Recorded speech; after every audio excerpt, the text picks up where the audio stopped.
众朋友，欢迎回来！再度介绍我们，再度欢迎我们两位嘉宾 Roger Winto。Hey Roger, how are you? I'm doing well, Lily. How are you? Great, great. Hey Frank, 你好。你好，大家好。非常感谢 Frank 呢，今天在介绍 Roger Winto 给我们之后呢，待会儿还有嘉宾，他们是专门也是在 risk management 方面两个非常重要的单元。那么我们刚才讲到了 LLC， 接着呢，我们就要来讲一个 Living Trust。是的 ，Frank， 我相信在你28年的职业生涯中，有很多朋友他们来付 deposit 啦，都是什么什么 Living Trust 来买的这个 property。那所以这个 Living Trust 有没有什么保护的作用呢？对，我想最主要就是 Roger, maybe you can share with everybody the living trust. You mentioned about that, right? Right. So the what's definition important? of living trust, and also does living trust also work as a shield or protection for one's wealth? Well, let me talk about the basics. Most people do living trusts for primarily two reasons. One is you can avoid probate if you set your trust up properly. Probate is a transparent situation in a superior court. Yes, where everybody knows your business. Yeah. So if you do a living trust, you avoid probate. Probate can be time consuming. Right. It can take at least, I would say, a year, sometimes longer. Right. It also is expensive because the the person that monitors the estate on behalf of the estate can get paid, and of course the attorney gets paid. So you have a double dipping there on fees.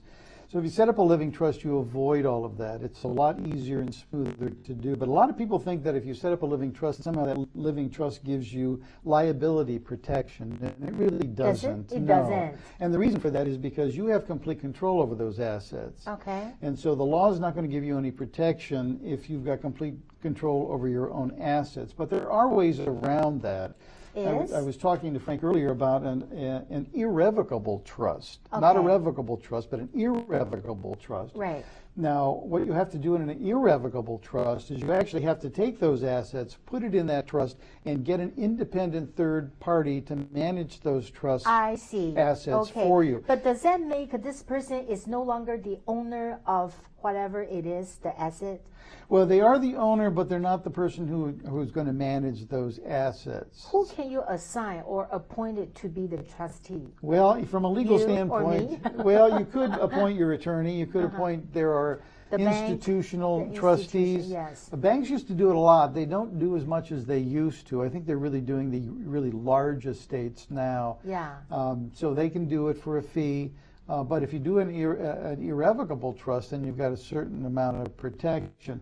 A lot of people set up these trusts toward the end of their life as long as they're in good health, because if they use government assets, like for instance Medicaid, they have to be hospitalized. You know what hospital bills are and how high they can be. It can go sky high. And you put you in a nursing home or long extended care. If you have your assets out of your own name, then the state will pay for that care, and it won't look to your estate for reimbursement. But California has a 3-year look-back period. So what does that mean? Well, that means that the date of death, they can look back 3 years and see if you did, in fact, have assets. If they did, they're going to ask your estate to reimburse the state of California for the fees that were expended. And if it's beyond 3 years, then they can't look back. So that's another. Is that so-called the statute of limitation? Well, it is a statute of limitations on the state going back, yes. And I have seen people divest themselves, very wealthy people, divest themselves of their assets, and then they take sick maybe 3-4 years later. And what happens is they use a lot of resources from the state, but the state can't go back to their estate and get those funds back.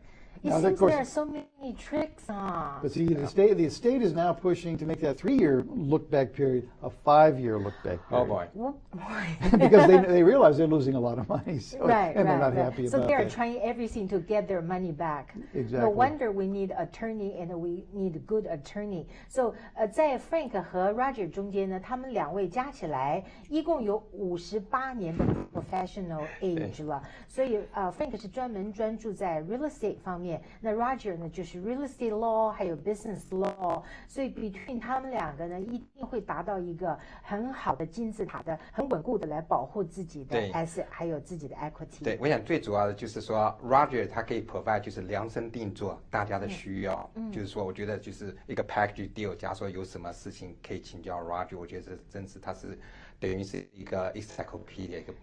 的确是，并且在今天这个节目中间呢，平常要来跟 Roger 做一个会谈的话，一定要付好几百块钱啊，头1个小时。但是我们今天在空中听到了这些资讯，就知道让自己的茅塞顿开，知道 protection 还有这个 liability 的 protection， 实在是 risk management 里面最重要的一环，是绝对不可以轻视的。因为买 insurance 是一笔小钱，但是一旦被人家告，又自己被告又输了的话，可以损失到自己全部的财产。对，说不定要砸锅卖铁，卖房子、脱衣服都要赔人家。对，所以这个是非常非常重要的。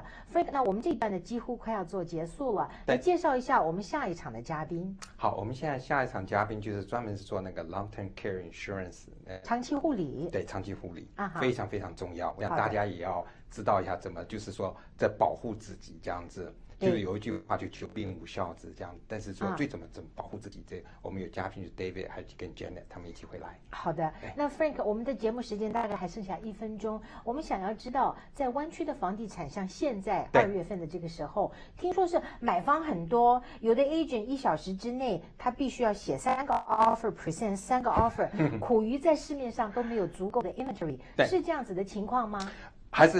我们还是以 Palo Alto 为中心，push 12个 mile， 这个里面是 different world，OK，那个 Evergreen 啊，San Jose 里面还是 Wintermore， 所以还是好机会进去。但现在要买到Mountain View 啊，什么 Sunnyvale 啊，Palo Alto 啊，Cupertino 可能都是 multiple offer。OK， 我有个客人是。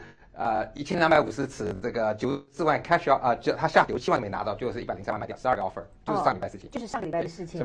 在变。OK， 所以在这个环境中间，如果是在刚才提到的那几个 area 里面是 seller market， 对，其他的话还是 buyer 的 market， 还是赶快做决定，对，这个 market event 就会起来。好的，朋友们，如果要想联络到不管是 Frank 或者是 Roger 呢，都请打电话到408-313-2688，或者是408-828-0600。好，我们这个阶段呢，再度稍微做一个休息，然后马上回来听听看 long-term care 到底对我们人生来讲是有多么重要的地位，马上就回来。